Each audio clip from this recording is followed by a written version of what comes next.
Welcome, everybody, to another episode of Strife's Sanctum.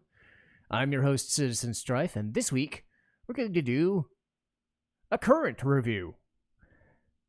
I know, it's very shocking. Normally I go a little bit further back and talk about a lot of the retro RPGs I've played, but this one I had just recently completed, and that is Shin Megami Tensei 5. And we have to start Shin Megami Tensei 5 by talking about the franchise itself. It was started by Atlus, or a subsidiary at the time of Atlus, back in the late 80s and early 90s, though most people remember it as the game that Persona came from, which is unfair. And I do want to kind of get into that since I'm here. I started SMT through Persona 3 and Persona 4. I know that they split off and it's its own thing now, and it's its own spin-off, I suppose. It doesn't even have anything to do with the SMT namesake. But a lot of the functions, a lot of the iconography, a lot of the move names all stem from each other. They feed off each other. But online there tends to be this weird trench warfare kind of vibe between fandoms, which is a bad thing because fandoms should be together, yet they're not. And it's kind of petty and dumb, but let me get through that while I can so I can get to the game itself as it is rather than talking about the issues. SMT is its own thing, and it's a little bit of a darker franchise. Its focus is more on the gameplay, and in an apocalyptic setting with a character who can reshape and remake the world. Or at least that has been the tendency. It changes here and there, whether they're doing like a short spin-off game like a Soul Hackers or a Devil Survivor or something like that. But specifically Nocturne and this game, I know, really focused on it. Persona has always been more about a group of high schoolers doing a thing and fighting off against, in certain cases, a microcosm of what society does. In 3, it was kind of a Greek tragedy and the end of the world kind of thing. In 4, it was a murder mystery. In 5, it was unjust adults having desires and things of that nature. So it was rebelling against. There's a concept. SMT is a lot more of the big-natured law, order, chaos thing that you would get like law versus chaos versus neutrality kind of thing, like an alignment war at D&D, the old school D&D where that actually mattered. Again, I'm simplifying for the sake of simplifying for people who are not aware, but that doesn't mean I know everything about SMT or Persona. It just means that they are a franchise that I respect, and in Persona's case, ended up supplanting Final Fantasy as my favorite franchise, so bear that in mind. But I have played a lot of the games since Persona came out, the Strange Journeys, the Devil Survivors, Soul Hackers. I have not ventured into Digital Devil Saga and all that, so that's where I'm coming from. Hopefully that tells people I don't know everything there is to know about this franchise, though I definitely try my best. But the fact that there is a divide says a lot about how the internet reacts in general, because there's this stigma about Shin Megami Tensei, and it's not helped by a lot of issues that the normal population and reviewers tend to have, and might as well just get into it now. When this game came out, a lot of people were happy, a lot of people were fond of it, but a lot of people had played Persona 5.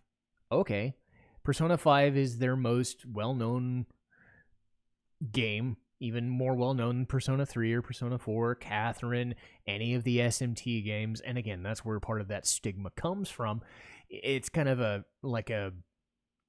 inherent jealousy or something, and there really shouldn't be, because it's the same franchise, sort of, or it's under the same umbrella, so you think that there would be the same fans, but there's this inroad that's like, if you like Persona, you're not into the SMT and whatever. It's really stupid. But it's not helped by the general population or IGN. Now, as far as I can recall, IGN isn't the most well-known or well-liked publication when it comes to reviews. They've had things like, what was it, the 8.8 for a Zelda game, and that went over well. I mean, an 8.8 would be fantastic, but it would set the tone for everything. But they're representative of the general population. I myself am not part of the general population. I play games like this. I play games from Japan, but I'm an American. I'm a guy who watches anime and watches anime cartoons and anime-based games and all that stuff. I am fond of those things. I don't really care about first-person shooters or Madden or any sports titles or anything that would be considered like mainstream American gaming, you know, Assassin's Creeds, the Mass Effects, those things. My interest is in stuff like this. So I know I am not what IGN would go for. That being said, you have Final Fantasy, you have Dragon Quest, you have Persona, you have Tales. These are kind of the most mainstream titles of this genre, and Final Fantasy and Dragon Quest aside, a lot of them don't get the publicity that they really should. Persona tends to be in that level 2 tier behind Dragon Quest and Final Fantasy when it comes to notoriety. Thankfully, they've gone from a critical darling into that we are mainstream enough that we're selling a lot of copies and things like that. Tales of Arise sold a shit ton. SMT5, I'm sure, sold a shit ton. But Persona has the inroads because it was a character-focused game doing a lot of like social link stuff. And again, that is my preference, having played both. So putting that out there, if you were to tell me whether I would like SMT more or Persona more, it would come down to the story and the characters of a Persona game rather than the inherent, you know, battle or gameplay focused or the apocalyptic settings of SMT. Having said that, I respect that they're willing to do different things with the different franchises and try different things, but also coalesce when it needs to when it comes to the battle systems. A lot of the things that they've done in Persona recently filtered into SMT4 and SMT5, for better or for worse. But because Persona 5 is in that, oh my god, everybody knows about it, and it's like, I'm trying this for the first time, you know, that streamer mentality is like, I've never played this, what am I in for? SMT5 is kind of in that same boat. But when reviewing it, the person for IGN who reviewed it, his or her role was simply to review the game to a populace that was not meant for this. IGN is not meant for people like me because they have those Assassin's Creeds and Call of Duties and Battlefields and stuff. That being said, you were representative of the game genre that you were doing. What became a internet and Twitter meme was a line in the blurb of the Twitter text where the reviewer kept saying, Persona 5, I played Persona 5 and loved it, but SMT was like something, and then the end word was Persona without the heart. And for that day, and for that online review, let's just say they destroyed whatever credibility they had. So, do I think it's right to pile on a reviewer for that instance? No, I think it's representative of the reviewer and the publication for not doing the research to say, okay, well, they're two different things and they're trying two different styles.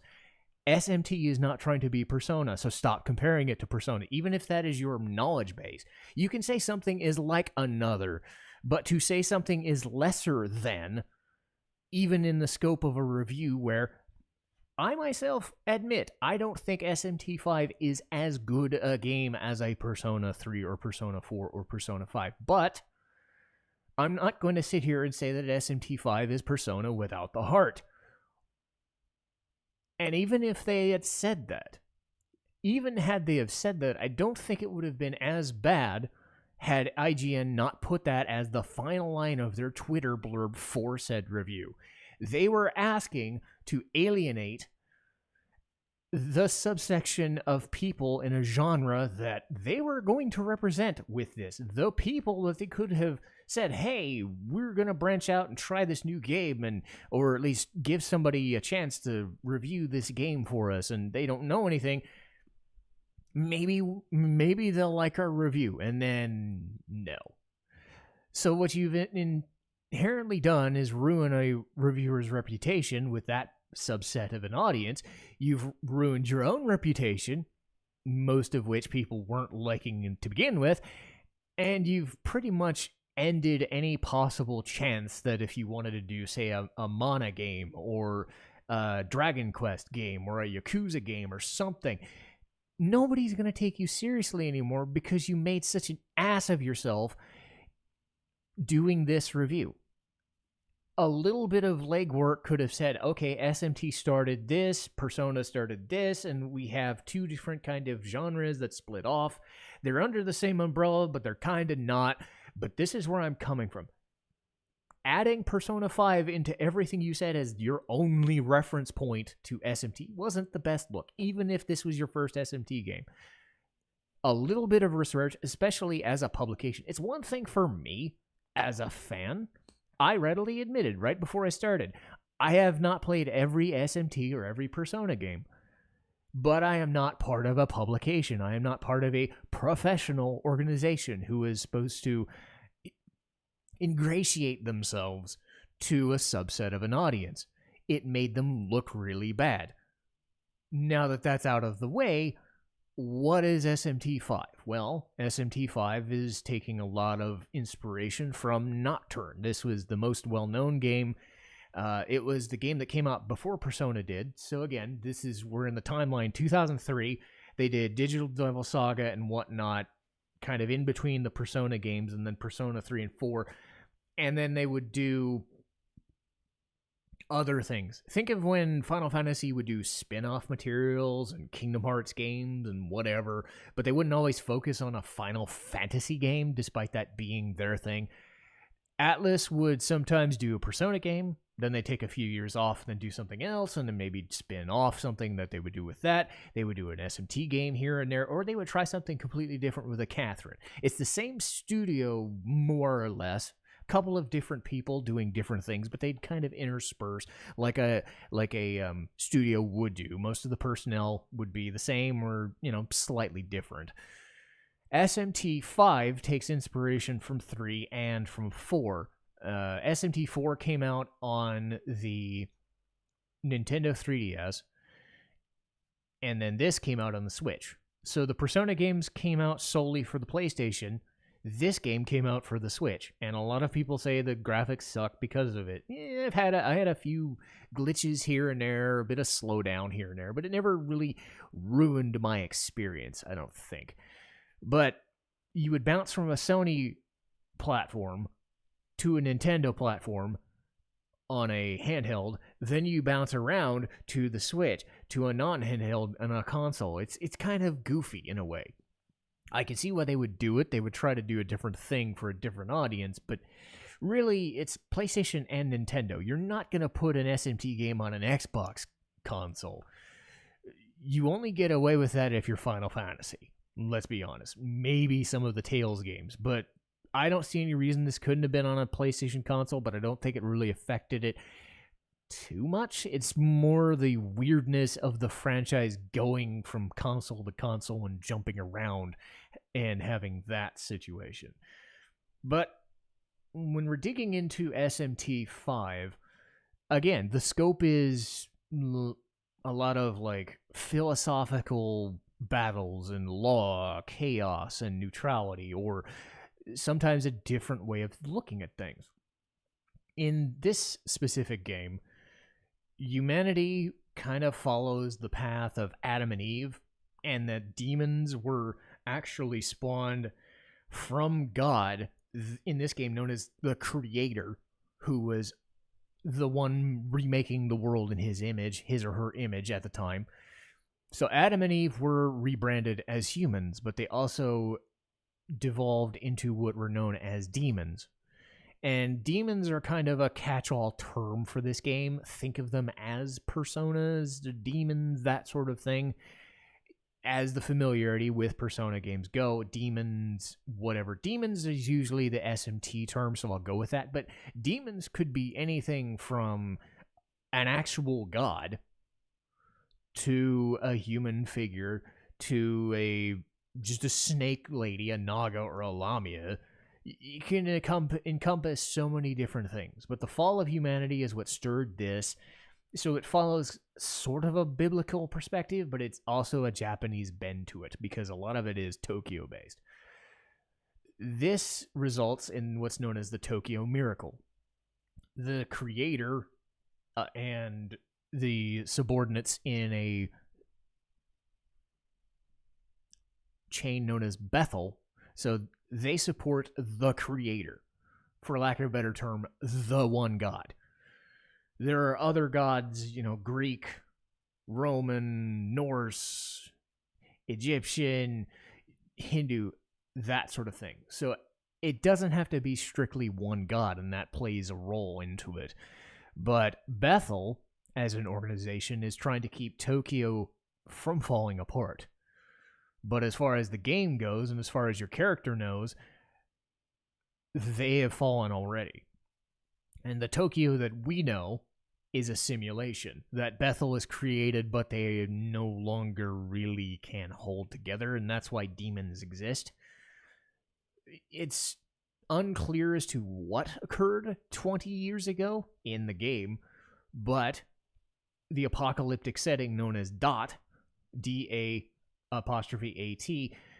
is your battlefield, so to speak, your overworld, your open world concept. It looks like a bombed out piece of shit. Suffice it to say, it's like a deserted wasteland of nothing. And you exist as what is known as a Nahobino. You are a human boy, and I know there was an issue with the game as, they were like, is he a boy? Is he a girl? He's got long hair. Oh no, he's a boy. Deal with it. Japan has that androgyny thing. Deal with it. Stop worrying about it. If they specifically make it a plot point that a person is a girl, like the Naoto thing in Persona 4, why do you care? Anyway, so he is imbued with a demon hybrid technological robot sort of thing known as a Aogami, as part of the Bethel Japan branch. So he now has the power to basically wreck shit. So he's half human, half android kind of thing. But for all intents and purposes, he is the one that can choose to remake the world as he sees fit, but he is not alone in that sense. So the Tokyo Miracle is his playground, and he can decide what he's going to do with it, provided he can make it there to said place. And SMT has a huge thing with creating multiple endings and multiple paths and multiple ideals. In SMT3, it was known as the reason you would recreate the world. I don't think it was as specific in 4. I think they just called it, are you a neutral? Are you law-abiding? And there are different ways of thinking about it. In law, in a general sense, law is upholding an order. Law is manifesting God's will or a being's will above all others so that you don't have to think for yourself, but you also don't have to suffer for doing so. That has the unmitigated side effect of basically losing free will because you are devoted to a cause. So much so. It's the similar way that the enemies in Tales of Berseria operated. Basically killing someone's emotions or killing someone's will to fight back against a godlike figure, in a sense, to make it their divine order. That's not always the case, but as far as this game goes, that is the law occurrence. Chaos is about creating a place of multiple gods, the survival of the fittest, and letting things run as they may. the law side of the equation, the order side, would say that's full-scale war. We can't have that. You'll just destroy everything else. If you let all these gods roam free, it's just going to cause a fucking panic and a riot, and it's not going to work out for anybody. But the people who are chaotically bent would say letting people have free will and choosing to do what they want to do is the better option. Neutrality tends to be the canon option, the harder option to do. In this game, not as much. There is a specific thing you have to do to get the best ending, which I'm not fond of, because they don't tell you that. You had to look that up on a guide or have somebody tell you. But again, neutrality tends to be a little bit of both. But it also tends to be humanity's salvation and not really focusing on the demons or the order. So law and chaos don't matter, and it's humanity trying to save itself for itself. And the characters who inhabit and embody all of these different traits act in different ways, and we'll go over that now. Once again, the Nahobino is kind of a silent protagonist. Oh boy, I love silent protagonists. It's so much fun. If there's one thing I wish SMT and Persona would stop doing, is the silent protagonist thing. They gave them voices in the Persona dancing games, for fuck's sake. The least you could do is give them character. But I can see why they still do it, because the design of this game is that way. Anyway, that's my own hang-up. But the Nahobino and Aogami are fused together. They are the ones gaining demons and fighting their way through everybody else, whether it's law, chaos, or neutrality, and helping along the way whether they need to or not. They are technically part of Bethel, Japan at the start of the game, so you're kind of like hit or miss in both situations because you haven't really made said choice. After a while, though, everybody kind of filters into their own storyline, and you're caught in the middle of it because you are the person that can remake the world, because you are a Nahobino. They make it a point midway through the game that only those with the Nahobino's power, a human and a god kind of like having knowledge and tying themselves together, the knowledge of a human and a power of a god kind of coalescing in a sense. So they are together. You're also joined some of the time, and I do stress that some of the time, by a sort of an offshoot of like the Kappa Tengu, or that just a Tengu or a Kurama, the winged, Tengu beasts in Japanese lore. Not quite technically that. It's a kind of a ancestral version of that. It's known as an Amanazako. She's this like little like kind of, think of a pixie, think of a fairy, but she's technically part of the Tengu, and they make it a point in one of her side quests. She's there because she's looking apparently for her soulmate, so she notices you as this Nahobino and says, "Hey, I will guide you everywhere. Let me do that for you." And it turns out she's actually super fucking powerful. I actually had her at my endgame party because she was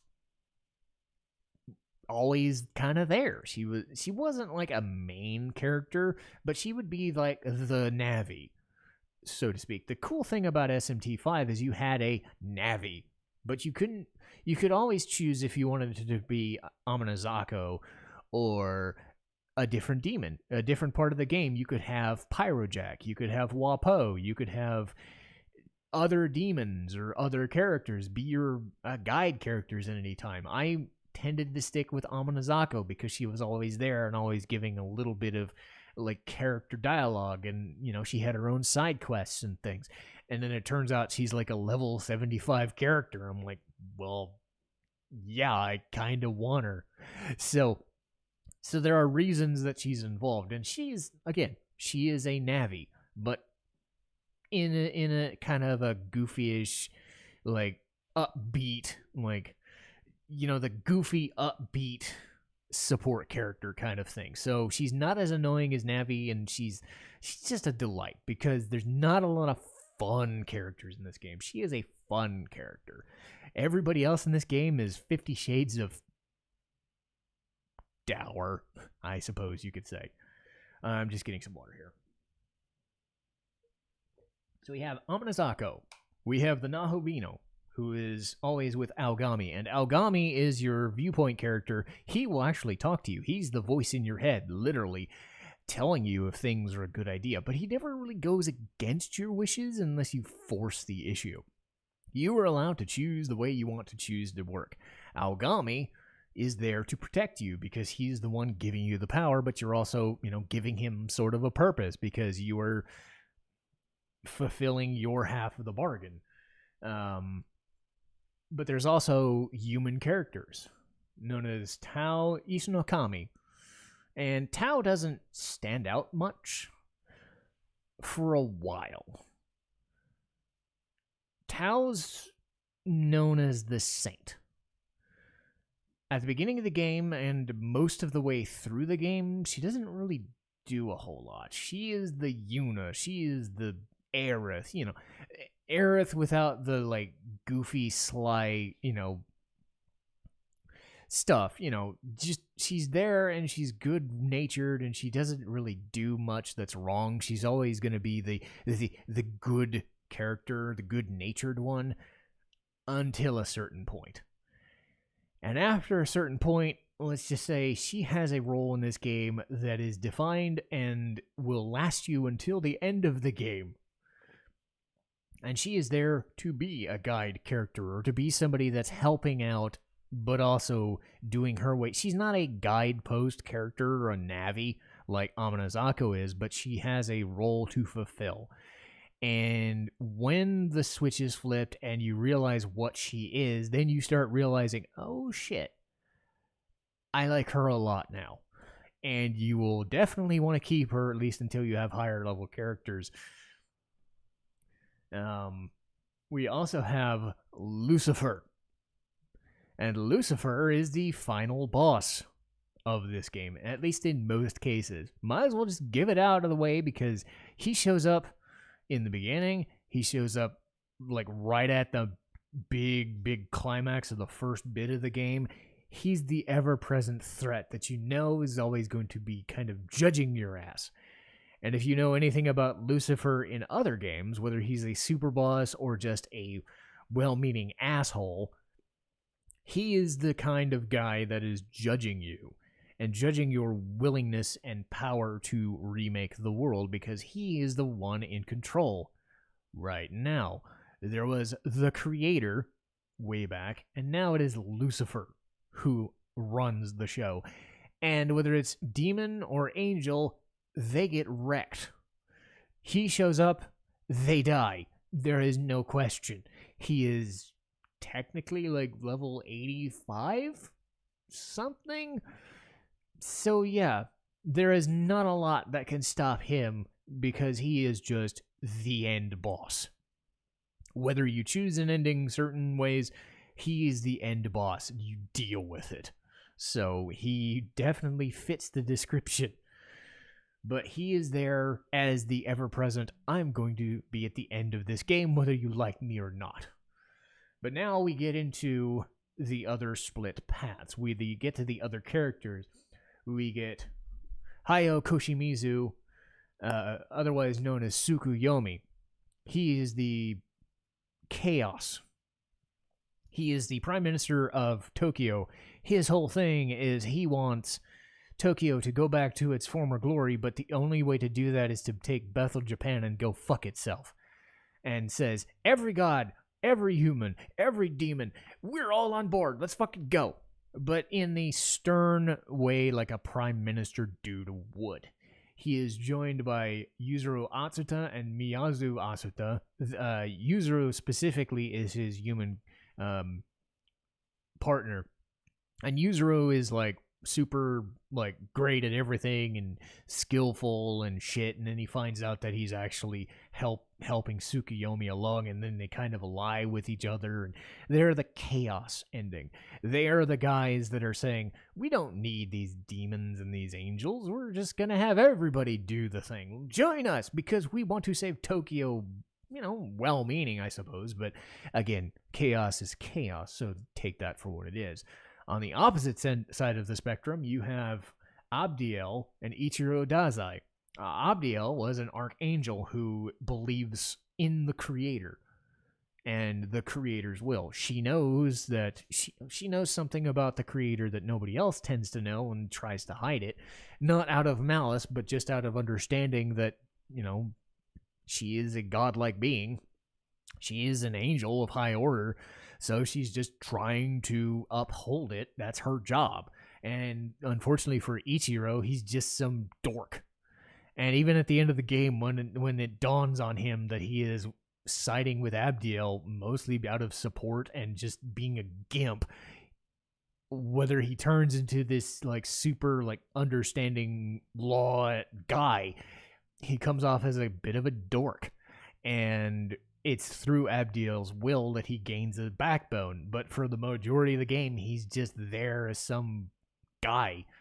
He doesn't do much. He doesn't say much. And again, that's going to be one of my negatives, is this game does have weaker characters overall.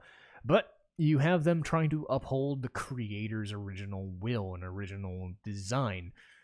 I went with the Order ending, mostly just because that's where the side questing ended up lying, and trying to go the neutral route kind of hit me against a brick wall, even when I was playing on a certain difficulty. So I went with the Order ending, and it's fine, I suppose. I'll get into those later, to be honest. But I told you there was a third option, and those are beheld in the neutral order by Shohei Yakumo and Nuwa. They are for humanity's sake, but in a mean-spirited way. Shohei, or Yakumo, is just this old-school Japanese-looking military officer guy, and he kicks the shit out of you midway through the game. His whole thing is humans should be able to think for themselves and only for themselves, and if they're weak, then fuck them. They don't deserve to be able to choose. So it's kind of halfway between the law ending and the chaos ending for a reason. It's almost survival of the fittest, and yet it's still demons and gods aren't part of our plan, so fuck them. Let's get rid of them. And you have those three ever-present thoughts and drives, and you can decide whether you want to do those things or not. There's also a mid-game storyline with Sahori Itsukushima and a demon known as Lamu. It's a bit of a side story. It's more to introduce Tao into the proceedings and give everybody a little bit more to do. It's its own thing. Think of it like the end of the first act, beginning of the second act kind of vibe.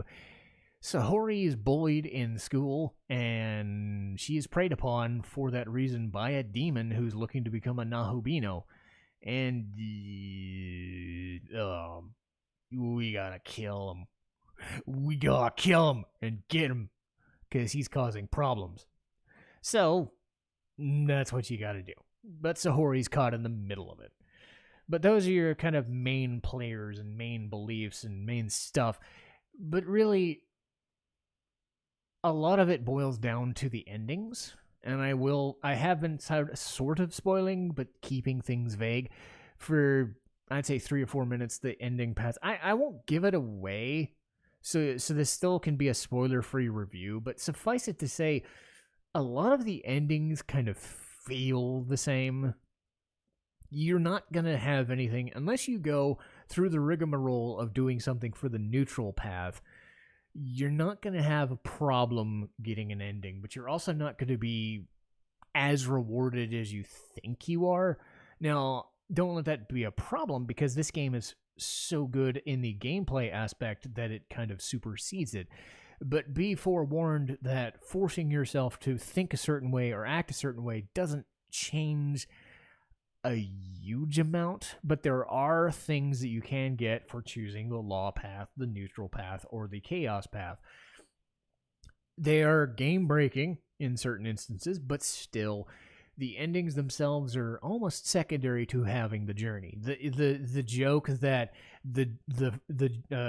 the real journey was the friends we made along the way, or that kind of quote, that sort of thing. It's not about the ending. It's about fighting your way through it and experiencing this kind of world. If that's your sort of thing, you're going to be right at home with an SMT5. If the battle system and the gameplay and fucking around with the battles is not your thing, and you're looking for well-defined characters and well-defined story arcs and a huge payoff, you're gonna be kind of disappointed. I know I was a little bit, but that is what it is. Again, this is not meant to be a Persona game. This is an SMT game, so be aware that that is what you're getting. You are getting a meaty battle system. And we'll talk about said battle system right now because it has a lot that it owes to other SMT games and to a certain extent Persona. But the main thing that differentiates most SMT games is by known as press turns. So you do still have the weaknesses and strengths and nulls and repels and the tic-tac-toe method of gameplay. But if you are able to hit a weakness, you're able to get an extra turn. And you have up to 4 extra turns. So you can actually act 8 times in a turn before an enemy gets a turn, if you do it right. My method was to go a magic path and just have every single element. So I knew that no matter what, I guessed I was going to be able to take out a certain enemy. Some enemies have no weaknesses. Some have a lot of nullifications. Some have multiple weaknesses, and they are wonkier than you would think. And it extends to bosses too. Bosses are HP sponges, but they still have their own weaknesses, so you can exploit that and get a lot of turns. And you're able to take whatever demons you choose into battle. If you want to, you can keep the lowest level demons and buff them up and then still use them at the end of the game. It's not the best method. I still think using a compendium is a good method, and always fusing them in what is known as the Cathedral of Shadows, using them to do that. And then having like a couple of items here and there to balance it out. So if you don't have the weakness, you can use a gem or a shard to hit a weakness like you would throw a grenade or something. You lob it to them. You got your heal spells. You got your buffing skills. You got all these things. One of the cool things is what's known as potential. And this goes from a -9 to a +9. And the higher your potential goes, the less MP you have to use a certain skill. So if you find yourself focusing on one thing, like you're a physical attacker and that's all you do, you can buff your attack skills to use way less MP. Because in this game, every skill uses the same MP pool. You're not forced to use actual HP to use attack skills. So again, every demon and every whatever has their own weaknesses and strengths and their own potentials, so it all feels different. Everybody feels different, even if they have say a healer feels like another healer, but what makes them different? Well, some of them might have a unique skill. I talked about Tao, and later on in the game, she will join your party. And her unique ability is not only a buff, but it is a mid-level heal to the entire party. It's expensive, but it can really save your ass when you need it. And certain demons, say Alice, can use Die For Me and poke the screen, and then suddenly everybody gets poked to death with spears, Or Yoshitsune gets Hasao Tobi and does his 8-week attack thing that's still as awesome as ever. But everybody has their own thing. You can get DLC monsters that have their own things. So you have a lot of versatility in the way that you can craft a roster. And really it comes down to how many weaknesses can you exploit? How many can you avoid on your own end so you don't get mobbed by the enemies? How many times can you avoid taking press turn damage and having them get so many extra goddamn turns? The other thing you can do is what's known as essences. Now, I focused solely on my character and kept demons as they are under most all circumstances, but you get the essence of a demon, whether you buy one or you find them, or you can actually get them from the enemies themselves if you have the certain skills. But if you get the essence, you can actually fuse them onto your character. So if you wanted to go from, hey, I'm weak to darkness, but now I can resist it, or I can resist boom, boom, boom, boom, boom, but I'm weak to 2 or 3 different things, you can weigh that based on the boss or the thing that's stopping you from progressing, and then be like, okay, I can do that. But you can also take a demon like Amanazako and say, hey, I want you to have Odin's essence or Vishnu's essence or whatever. You can do that. Provided you have said essence, you can give another demon's essence. And then you can keep doing that, and you can keep stacking different. That's the way you can actually build up your skill tree and have different skills or different affinities for certain boss fights if you find yourself stuck. But you can also learn what is known as miracles. So you can, like, lessen the amount of money it takes to heal a party. You can, like, buff a stat at a certain point. You can get a demon to learn a skill when they level up. You can one of my fun tricks was to have a demon who's almost dying run up to you and say, dude, stop it, stop, let me join you, it's fun. The white flag, do the white flag. So you pick those based on items you pick up that give you glory. So once you get enough glory, you can decide from a multitude of things what you want your characters to specialize in. The best things to do is probably getting them extra skills to use. You're stuck with 4 at the beginning, but you can actually build up to 8 as the standard. But you have to build it up. You can also do that to increase your demon stock. So this game is very, very versatile. If nothing else, this game is the most versatile battle system I think an SMT or a Persona game has had probably ever. And it is very good at its job. It's not always perfect, and there's an ambulance across the way, and I'm trying to talk over it. You guys probably don't hear it, but fun. Anyway, so you have this versatile battle system that can do anything and everything. The drawback comes from exploration. And the exploration is divided into your main goal and your main path.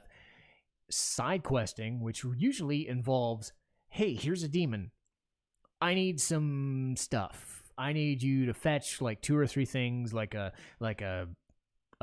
medicine or whatever. I need you to kill these certain enemies and, do the fetch quest thing. The other type of side quest, usually, is a couple of demons and differing skill trees. So one of the law side, one of the chaotic side are kind of feuding with each other. And you can decide whether you want to ally with the law side or the order side, or the law and order or the chaos side demon. And you can figure out, well, I don't have this demon, but I can take this one instead and have them join my party. But by doing so, I have to kill that one. So you can weigh which fight you're actually going to take. This happens multiple times in the game. You can decide which demon you want in your party at a given point. And it also affects your alignment a little smidge. I tended to go towards the order, just because a lot of the chaotic ones tended to think mostly about making money or doing dumb shit with their situation rather than thinking for the greater good. But again, you have the opportunity to do all this, and the game is very good at keeping tabs of what side quests to do.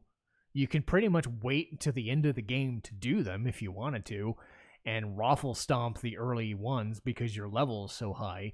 But there's also, like, rare monsters that are, like, level 50 and you're level 10 and you're like, oh shit, gotta run away. Levels make a huge difference.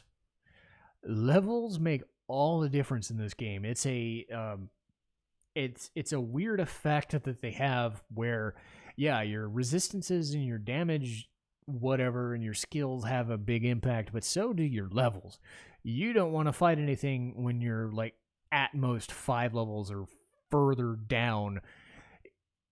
At the same time, if you're 5 or 10 levels ahead of an enemy, you're probably going to kick their ass. So you are kind of responsible for how difficult you want to make a fight. If you're on a hard difficulty, well, fuck, it's going to be hard regardless. But I noticed that I was on a normal or an easier path sometimes, and it was almost never a threat unless I was so underleveled that I just wasn't prepared for it. But again, the battles are so well made, so well designed that I never felt bored while playing the game. It gave me that rush of adrenaline that I didn't really get from the story. So again, SMT is heavily focused on the battle system and creating your team of demons to wreck face or to avoid getting wrecked yourself. The one drawback I have with the battle system is what is known as abscesses. While you're exploring certain areas, the map is covered in this like Ghostbusters 2 slime shit. It's like this pink goo in the map where it won't let you see what's going on until you make your way to what's known as an abscess. You fight sometimes a higher level demon or a bunch of demons, and once you kill the thing, you gain more miracles and you unlock the map. But when you're trying to traverse, when you're trying to figure out where the fuck these abscesses are, it makes it very difficult. And while I like the idea of having abscesses when you're trying to traverse a thing, it does not work at all. And I'll go more into the map exploration because that is the big problem I have with this game on its own when I get to the strengths and weaknesses of the game. But let it be known that abscesses exist to cordon off certain areas of the map, and they are very important. They're not mandatory, but they certainly help in opening up the map so you can see where you're going, if nothing else, much less giving you more miracles to choose from.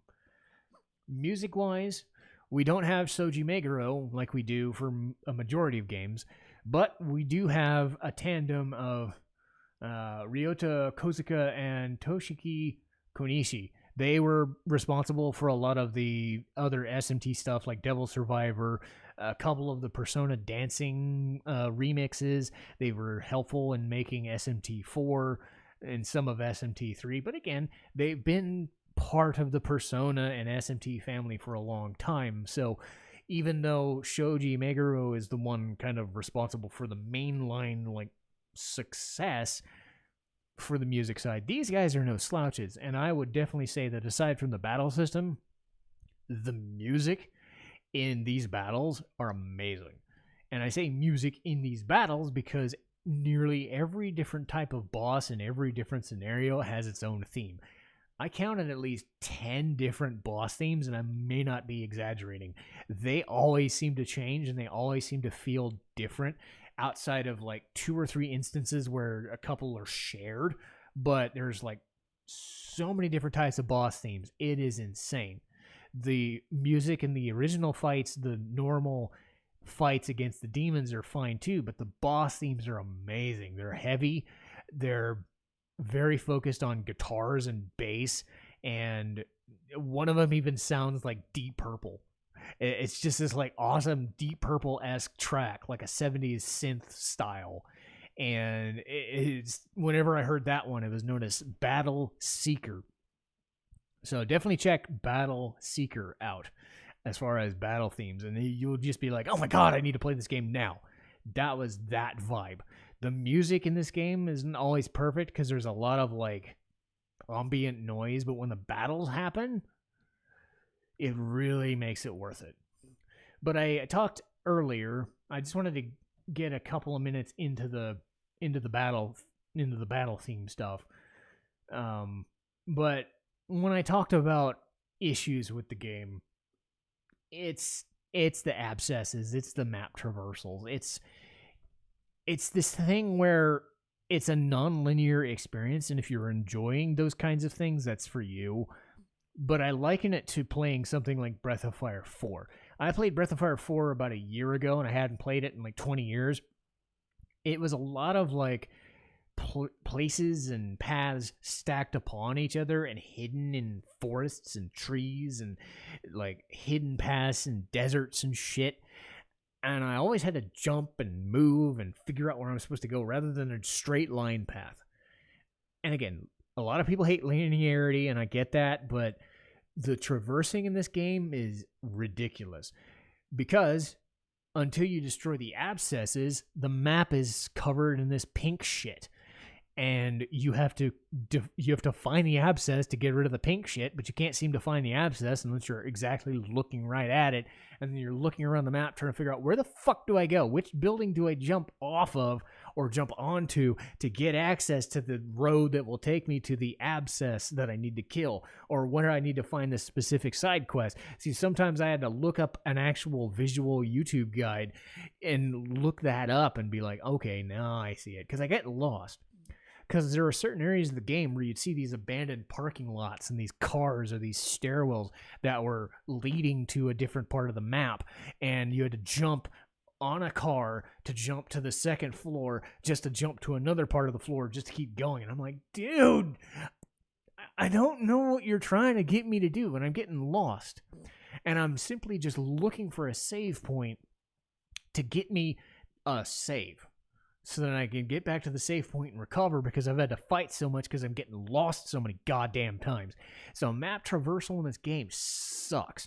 It is not my kind of thing. And I know people don't like linearity, but there is so much as too much open world nonsense. If they didn't have the abscess things, even then, trying to traverse the map, because there's multiple topography, there's like one layer for the absolute bottom of the wasteland, there's one for the walking path, there's one for the lowest level bridges and lowest level buildings, and then there's the ones for the top buildings that have the top buildings. It's like 5 different places to go, and if you fall down a path, you're down at the bottom and have to work your way back up. It's still annoying. That's before having to deal with the fact that the maps are absolutely hidden from you while you're trying to get shit done. So it's really bad map traversal, and it's really what soured me on the game really quickly. There's also, again, the bosses, the fights are great, but the justifications don't really add up too much. A lot of the characters don't really show up or mean anything until the end, and even if they do, you're still like, well, even if I believe you, I don't really care all that much, because you're giving me the base level intrigue that I need to. There's some fun stuff in the game, don't get me wrong. I like the story, but there's something not quite up to snuff, and it always seems almost like Final Fantasy X or 12, where Final Fantasy 12 would have a thing where you're in a dungeon and you're out in a field, and then like 20 minutes later you get a 5-minute cutscene, then you got to fight 2 more hours to get more, like to get a little morsel. This is what this game feels like. That you're usually given like a 2-hour window to just explore the open world and kill the abscesses and kill some demons. That's fine and dandy, but your payoff is kind of limited, and the endings themselves kind of feel samey. So it doesn't really matter what ending you get, even if it is the canon one, which is the true neutral ending. But oh my god, let's get about that one, shall we? Because the game doesn't tell you. There's the law ending, there's the neutral ending, there's the chaos ending, and it will upfront tell you, this is what you choose. You choose this now, you get this done. But there's a 4th option, where you actually get the true neutral ending. And the true neutral ending in most cases tends to be the special ending, or the New Game Plus ending, or just the one where you've gone through the biggest rigmarole to do. But, and this is coming from somebody who played on the easiest difficulty, so you can blame it on, oh my god, you just weren't trying hard enough, or, you know, the get good mentality. Sure, that's your opinion. But I wasn't having all that much trouble leveling up and doing a bunch of stuff, because a lot of the end game stuff isn't too bad. The final boss is about level 83 or 85, so it's not the worst in the world. But if you wanted to fight your way to the absolute, and you wanted to focus on the true ending, and you didn't want to do a New Game Plus to do it, the way you do it is you fight an endgame superboss who is 15 levels stronger than the final boss, Lucifer himself. But even if you're at the same level as that boss, the mechanics of their boss fight include stuff like full heal the boss, which, again, you're not supposed to pull that shit. Anybody who pulls I can heal during a boss fight, the boss is supposed to have shit amounts of HP, a shit ton of HP sponge ability, because they're not supposed to be able to heal. So he can summon fucking a mini level demon to fucking full heal him, even if he's at like no health left. But that's not even the worst part. You got like 3 or 4 different types of enemy mobs that he can throw at you, and he can debuff your ass, and he can still kick the shit out of you. And this was at the same level. And the only way you can do it is if you have the absolute proper mechanical boss fight strategy, as opposed to doing what I was hoping would happen. At the more levels you have, the best you have. Again, I get it. But I was able to one-shot a boss in one turn at the same level that it took me, level 95, because the boss was level 96. So imagine going from level 80 to level 96, grind-wise. Yeah, there are items that can help you with that. But if you want the best ending, you have to beat this boss, who is level 96 and has all these mechanics that work against you. I find that a little extreme. Again, it's not mandatory, but I felt like I had just given up. I feel like I just rage quit. You can say, get good, you scrub. I get that. It makes perfect sense. But I also feel that if I'm the same level as a super boss, or even level 99, I should be able to not struggle my way to taking down half of his HP. I should think that if I'm level 99, or highly buffed stats, or have good demons that I've been buffing the entire way, I should be able to at least get him down to like a smidge and just run out of items and whatever. So it just feels really fucking painful. So my suggestion would be to do that in a New Game Plus situation. Or just YouTube it like I did. I took the order ending because that was the one I was set up for, and just said, you know what? I fought this guy at level 87. I grinded to level 91. I grinded to level 95. And I still only scratched the surface. I took 20 minutes to get him to half health, and he still mopped the floor with me. That's a bit extreme. Yes, that is the hardest boss in the game, and it doesn't matter. Sure, you've had super hard bosses to begin with. I get it. There's the Omega weapons. You have your Ozmas. You have your Omegas in Final Fantasy V. Shinryus, that sort of thing. But they never locked an ending behind beating that boss.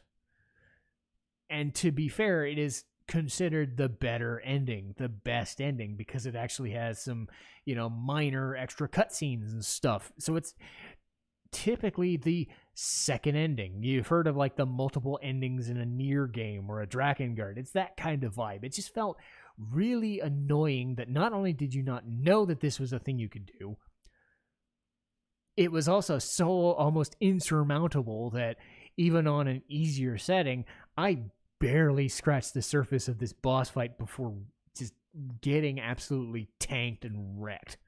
And that was with some of the best demons that I had of the game so far.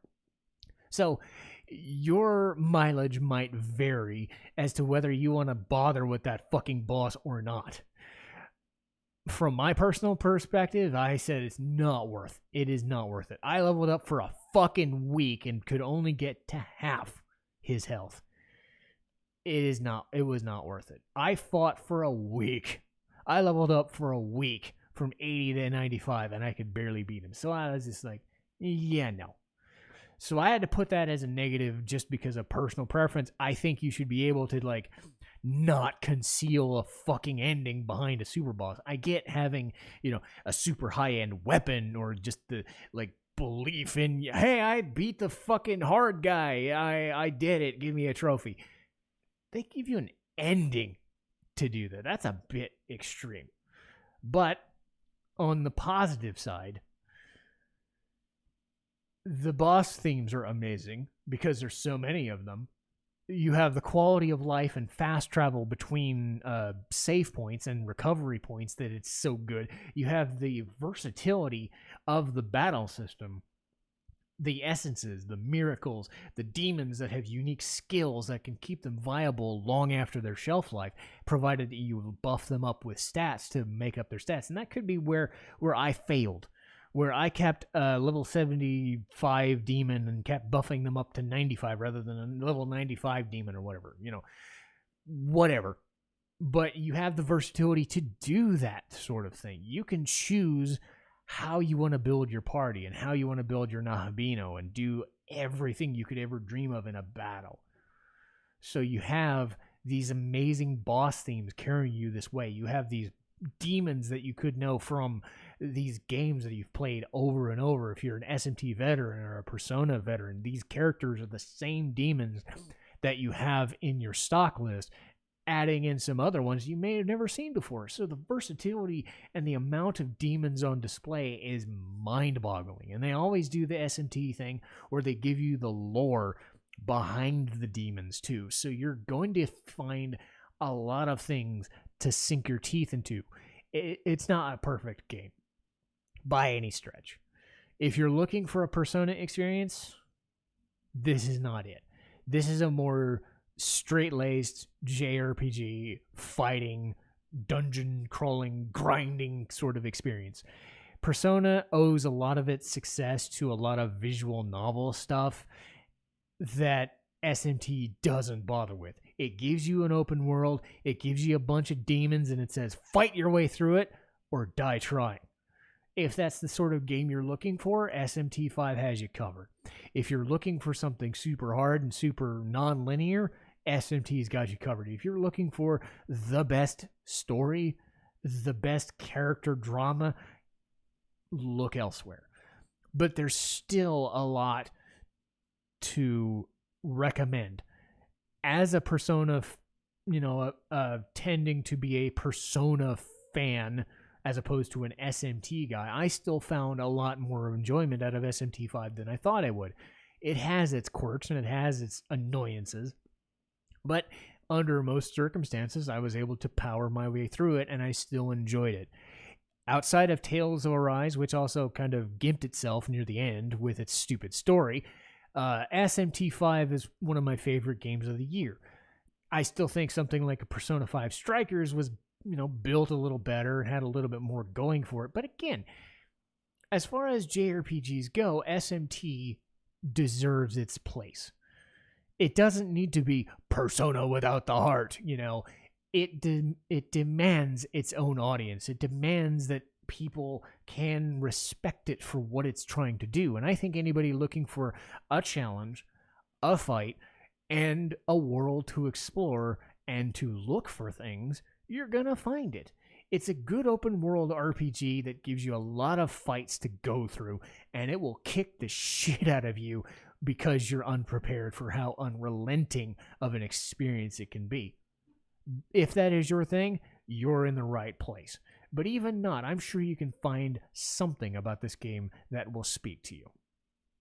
But that'll do it for me today. Next week, we're going to do RWBY Seasons 4 and 5, which I'm currently working through at time of recording. And the week after that, the long-awaited Mega Man X, provided I don't have anything else like SMT to come out and say, oh, well, do this recording instead. Nope, I'm going to try and do Mega Man X. And then we'll finish off RWBY with Seasons 6 through 8. And then, hopefully RWBY Season 9 or Volume 9 comes out and I can start with that. But again, I was a big fan of this game.